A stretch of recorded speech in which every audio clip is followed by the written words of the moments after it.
Good morning all of you.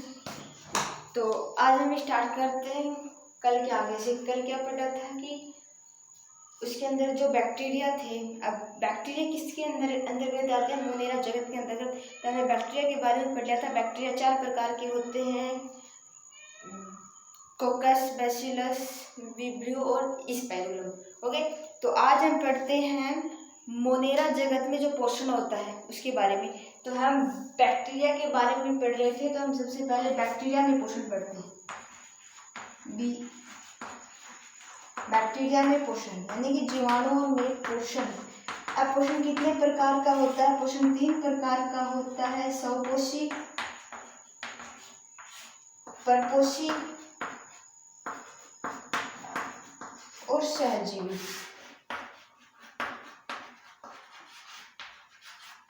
अब स्वपोषी के बारे में तो आप जानते हैं कि स्वपोषी क्या होते हैं? जो अपना भोजन स्वयं बनाते हैं। परपोषी क्या होते हैं? जो दूसरों से प्राप्त करते हैं। इस परपोषी को हम विषमपोषी भी बोल सकते हैं,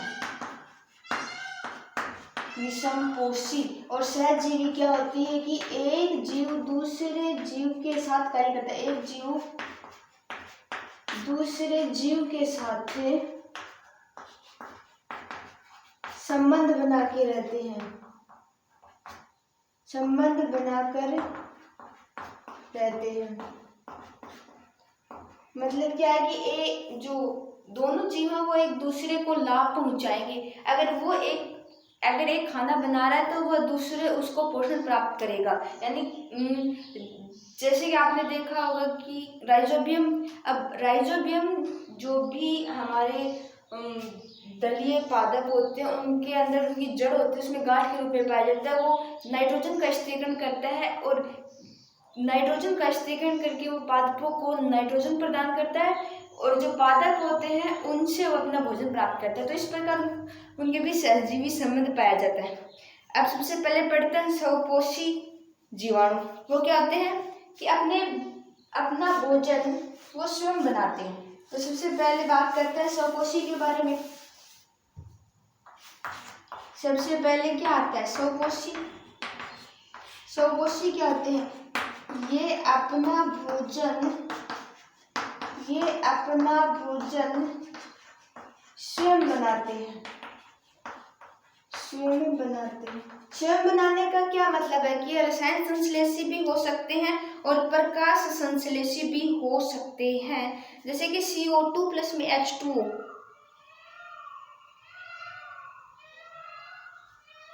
और जो बैक्टीरिया जो भोजन बनाते हैं वो किसके रूप में स्टोरेज होता है?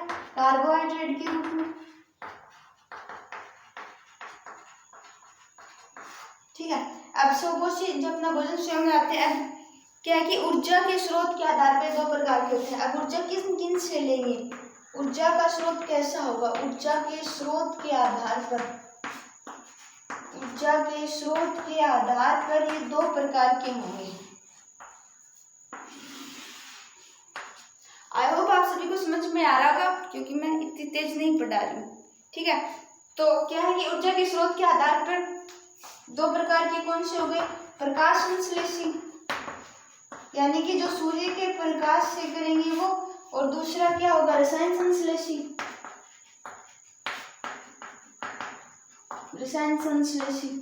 यानी कि जब सूर्य का प्रकाश नहीं होगा तो वो रसायन संश्लेषी की तरह व्यवहार करेंगे और जब उनके पास प्रकाश होगा तो वह प्रकाश संश्लेषी की तरह व्यवहार करेंगे। प्रकाश संश्लेषी क्या है कि प्रकाश ऊर्जा का उपयोग करेंगे और प्रकाश संश्लेषी में वर्णक उपस्थित होगा।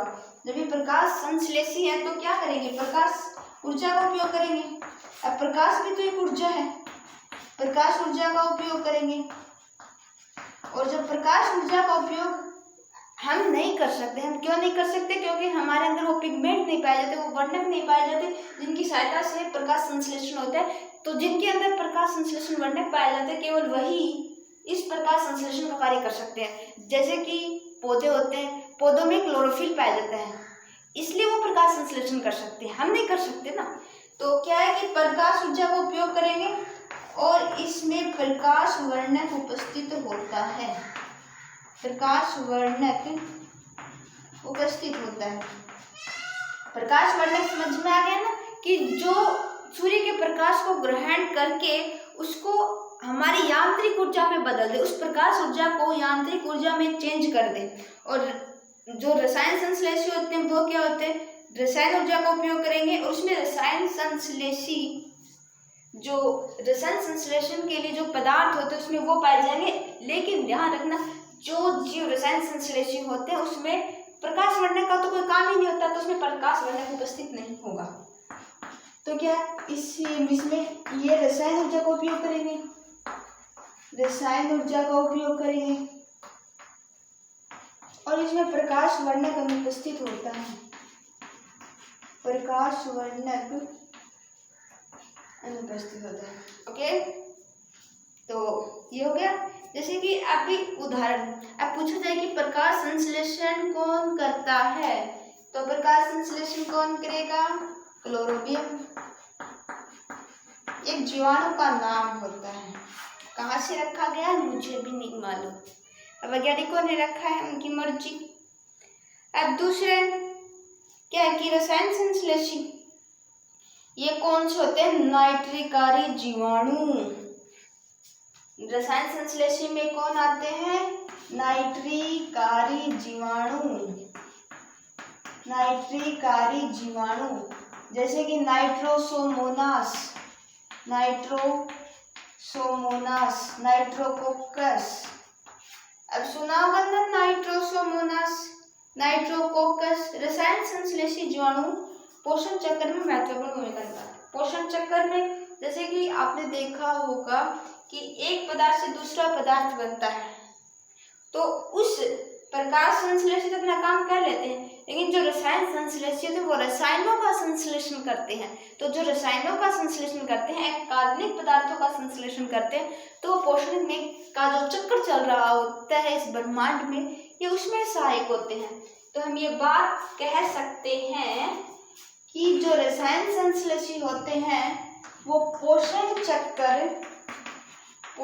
चक्र में महत्वपूर्ण भूमिका निभाते हैं, महत्वपूर्ण भूमिका निभाते हैं। ओके, महत्वपूर्ण भूमिका निभाते हैं। ये क्या होगा, नाइट्रोसोमोनास हो गया, नाइट्रोकोकस हो गया। ओके, तो क्या कि बैक्टीरिया में पोषण कितने प्रकार का होता है, स्वपोषी होते हैं, परपोषी। हम परपोषी को विषमपोषी भी बोल सकते हैं, और सहजीवी। स्वपोषी क्या होते हैं, जो अपना भोजन स्वयं बनाते हैं, किसी और पर डिपेंड नहीं होते। इसलिए हमने इसे ऊर्जा के आधार पर दो प्रकार में बांटा, एक प्रकाश संश्लेषी, एक रसायन संश्लेषी। प्रकाश संश्लेषी क्या होते हैं, जो प्रकाश ऊर्जा का उपयोग करते हैं उसमें ये प्रकाश वर्णक उपस्थित होता है, जैसे कि क्लोरोबियम। अब रसायन संश्लेषी क्या होते हैं, रसायन ऊर्जा का उपयोग करने वाले, और जब रसायन ऊर्जा का उपयोग करेंगे तो उसमें प्रकाश संश्लेषण जो वर्णक है वो उपस्थित नहीं होगा।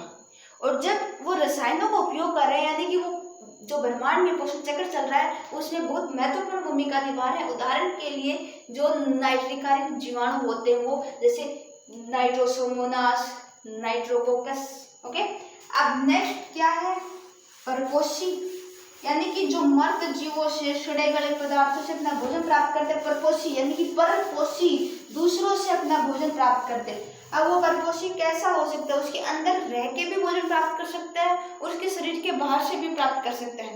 वो तो परपोषी की जो व्यवहार उसमें डिपेंड करता है वो कैसे है। तो क्या होते हैं परपोषी, परपोषी या विषमपोषी। परपोषी या विषमपोषी क्या, ये अपना भोजन स्वयं नहीं बनाते। बताओ, अपना भोजन स्वयं बनाते। हम भी परपोषी आते हैं, हम अपना भोजन स्वयं थोड़ी बनाते हैं, हम तो दूसरों से प्राप्त करते हैं। और ये दो प्रकार के होते हैं, मर्दजीवी और परजीवी।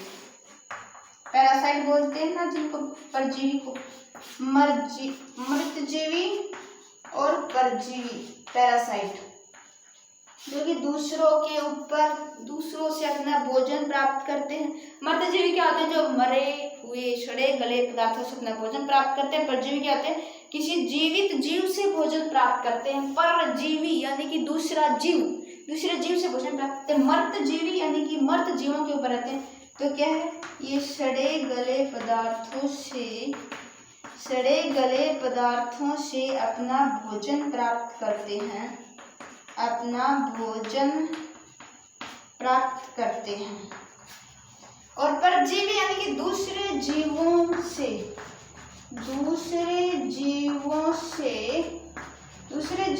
अपना भोजन प्राप्त करते हैं।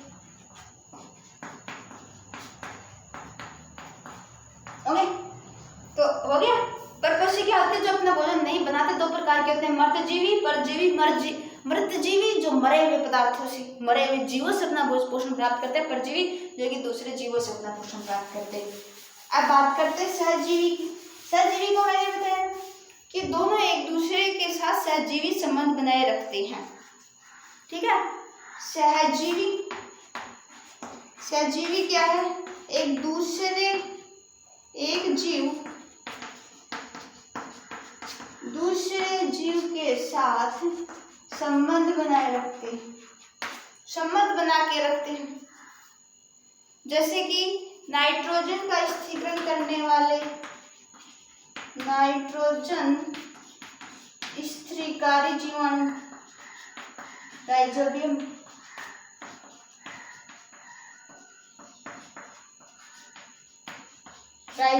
कवक मूल। अब वो क्या, कवकों के अंदर जो कवक मूल यानी कि कवक के मूल के अंदर पाए जाने वाला जो जीवाणु होता है वो। ओके, तो आज की कथा यहीं तक। एक बार मैं आपको रिपीट कर देती हूँ सब कुछ। क्या कि बैक्टीरिया में पोषण 3 प्रकार का होता है। जो बैक्टीरिया में पोषण होता है वो कार्बोहाइड्रेट के रूप में जमा होता है। तो बैक्टीरिया में पोषण 3 प्रकार का होता है, स्वपोषी, परपोषी और सहजीवी। स्वपोषी जो अपना भोजन स्वयं नहीं बनाते, स्वपोषी यानी कि जो अपना भोजन स्वयं बनाते हैं। ये 2 प्रकार के होते हैं, ऊर्जा के आधार पर प्रकाश संश्लेषी और रसायन संश्लेषी। प्रकाश संश्लेषी क्या होता है? जो प्रकाश ऊर्जा का उपयोग करेगा उसमें प्रकाश वर्णक उपस्थित होता है, जैसे कि राइजोबियम, क्लोरोबियम ठीक है, क्लोरोबियम। और दूसरा क्या होता है? परपोषी यानी कि जो दूसरों से अपना भोजन प्राप्त करता है। ये 2 प्रकार के होते हैं, मृतजीवी और परजीवी। ये अपना भोजन स्वयं नहीं बनाते। मृतजीवी जो सड़े गले पदार्थों से अपना भोजन प्राप्त करते हैं, और वो क्या होते हैं? परजीवी जो कि दूसरे जीवों पर डिपेंड होते हैं, वहां से अपना पोषण प्राप्त करते हैं। फिर सहजीवी, इसमें एक जीव का दूसरे जीव के साथ संबंध होता है, जैसे नाइट्रिकारी जीवाणु, राइजोबियम, कवक मूल इत्यादि। ठीक है, और रसायन संश्लेषण में क्या आते हैं? जो रसायनों का उपयोग करते हैं, इसमें प्रकाश वर्णक तो उपस्थित होता नहीं है। तो जैसे नाइट्रिकारी जीवाणु, नाइट्रोसोमोनास, नाइट्रोकोकस, और वो रसायन संश्लेषी जीवाणु पोषण चक्र में अपनी महत्वपूर्ण भूमिका निभाते हैं। समझ में आ गया? प्रकाश संश्लेषी का उदाहरण क्या हो गया? क्लोरोबियम। और रसायन संश्लेषी का उदाहरण क्या हो गया? नाइट्रिकारी जीवाणु। ओके, आज की कथा यहीं तक। आई होप समझ में आएगा।